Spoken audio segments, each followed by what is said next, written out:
Hello guys, সবাই কেমন আছো? আশা করছি সবাই ভালো আছো। আমি আজকে নিয়ে এসেছি বাজারে। নতুন লঞ্চ হয়েছে এই লাইটটি দেখো। লাইটের জ্যোতিটা দেখো।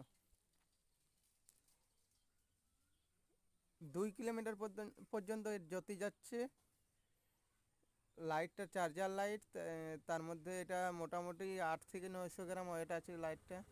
3 রকমের সিস্টেম আছে, কম, হাই আর লো, 3 রকম। লাইটটার দাম রয়েছে 550 টাকা। অনলাইনেও পেয়ে যাবে তোমরা। খুব সুন্দর লাইট, সব রকম করা যায়।